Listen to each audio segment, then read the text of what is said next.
ईश्वर से जब भी आप क्षमा मांगते हैं तो वो आपसे नहीं पूछते कि गलती क्यों की थी। हरे कृष्ण दोस्त, यह अनुभव जो मैं आज आपको बताने जा रहा हूं, यह अनुभव है चेतना सिंह का।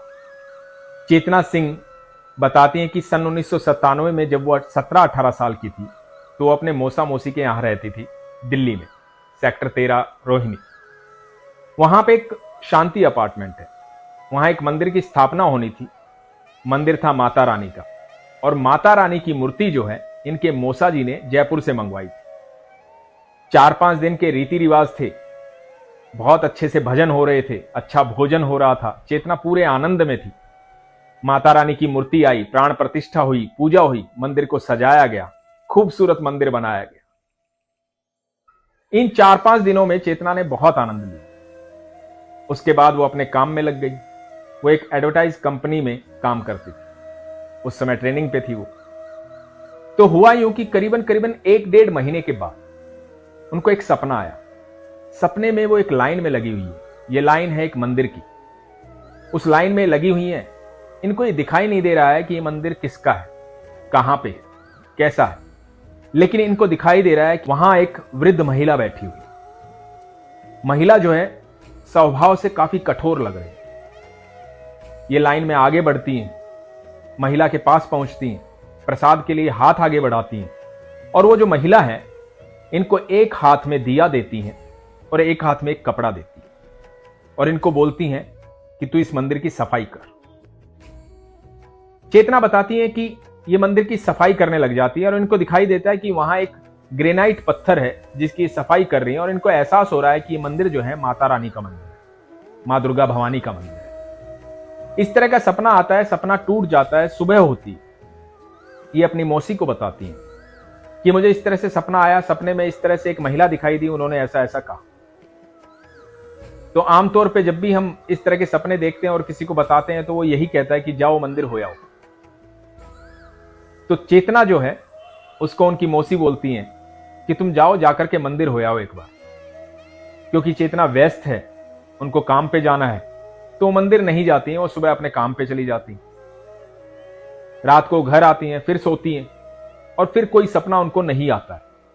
अगले दिन सुबह वो उठती हैं और उनकी बहन है मोनिका, उनकी बहन का उनको फोन आता है और उनकी बहन बोलती है कि सुनो, रात को एक सपना आया था मुझे, और सपने में मां दुर्गा भवानी दिखी, और दुर्गा भवानी कह रही थी कि मैंने चेतना को एक काम दिया था, उसने मेरा काम किया नहीं है, वो नाराज है तुमसे। और चेतना ये सुनकर के चौंक जाती, हैरान हो जाती है। वो बोलती है कि तुम्हें ये सपना कैसे आया? मोनिका बताती है कि मुझे बस इतना ही सपना आया जो मैंने तुम्हें बताया है, माता रानी तुमसे नाराज है। अब ये सुबह सुबह की बात है, चेतना को अपने काम पे जाना है, वो अपने काम पे जाती है, अपनी मौसी मौसा को ये बात बताती है। शाम को जल्दी आती है तो मौसा उसे लेकर के मंदिर जाती है, माता रानी के मंदिर, वही मंदिर जिसमें प्राण प्रतिष्ठा करवाई थी माता रानी। चेतना मंदिर जाती है, मंदिर जाकर के देखती है, मंदिर में एक बड़ा सा पीतल का दिया है। उस दिए में बहुत सारा घी है, लेकिन उसके अंदर काले रंग के छोटे छोटे कीड़े दौड़ रहे हैं। वो देखती है कि जो माता रानी है, माता रानी के आसपास कहीं सफाई नहीं है। पिछले 1.5 महीने से ऐसा लग रहा है कि जब से मंदिर बना है कभी सफाई हुई ही नहीं।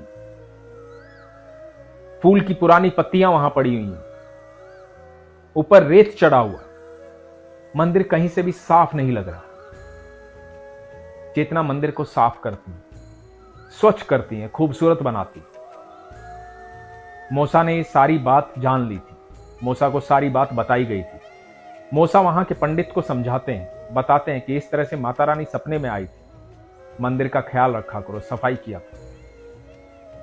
दोस्तों, चेतना की ये जो भावना है, ये अनुभव है, ये बड़ा कमाल का है। माता रानी सपने में आई और अपने मंदिर के हालात बताए। चेतना का दिल पवित्र है। मां दुर्गा भवानी चाहती थी कि चेतना मंदिर में आए और मंदिर की सफाई करे। पर मैं आपसे एक विनती करता हूं, मैं आपसे कहता हूं कि हम सब मंदिर जाते हैं। आपको जब भी मंदिर में कहीं भी कुछ भी गंदगी दिखाई दे तो प्लीज, मंदिर हम सब का है, वहां झाड़ू भी होती है, पोछा भी होता है, हम सफाई करें। भगवान की सेवा का सबसे बड़ा तरीका यही है, जहां हमारे भगवान विराजमान है उसे साफ सुथरा रखना हमारा फर्ज है। मैं आप लोगों से एक बात और कहना चाहूंगा, हम लोग मंदिर जाते हैं, मैंने बहुत सारे मंदिरों में देखा है, हम प्रसाद लेके जाते हैं, फूल लेके जाते हैं, प्रसाद को उठा करके मंदिर में भगवान के मुंह में डाल देते हैं। नहीं, ऐसा मत कीजिए।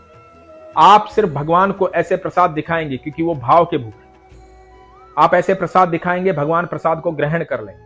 मूर्तियों पर प्रसाद ना चिपकाएं, अपने फूल जो हैं वो दिल से अर्पण करें। वहां आपको दिखाई दे कि वहां पर गंदगी है तो उसकी सफाई करें। लोग शिव मंदिर में जाते हैं, दूध की थैलियां चढ़ाते हैं और थैली वहीं पे गिरा देते हैं। ऐसा ना करें। आप जो भी वहां करने जा रहे हैं, करने का फायदा क्या है यदि आप वहां गंदगी कर रहे हैं? तो आप अपने ईश्वर को, उसके स्थान को, हर चीज को बहुत खूबसूरत रखें, साफ सुथरा रखें, ताकि जिस तरह की ऊर्जा आप वहां पाना चाहते हैं उस तरह की ऊर्जा आप वहां पर महसूस करें। क्योंकि सिर्फ आप ही वहां नहीं जा रहे हैं, बाकी सब भी वहां जा रहे हैं। वो सिर्फ मूर्तियां नहीं है। चेतना ने मुझे बताया कि प्राण प्रतिष्ठा हो गई थी माता रानी की, इसलिए प्राण थे। जब भी मूर्ति आपके मंदिर में आती, आपके घर में आती, जब भी मूर्ति वहां स्थापित हो जाती है तो मूर्ति जीवंत हो जाती है, वो मूर्ति नहीं रहती है, वहां ईश्वर निवास करते हैं। इस बात का ख्याल रखें और इस संदेश को समझें। चेतना को मैं शुक्रिया करना चाहूंगा इस तरह के अनुभव को हमसे शेयर करने के लिए, क्योंकि इस सारे अनुभव में एक बहुत सुंदर मैसेज था कि हम अपने मंदिरों की सफाई रखें, अपने विश्वास को मजबूत रखें, अपना ख्याल रखें। हरे कृष्ण, जय माता दी।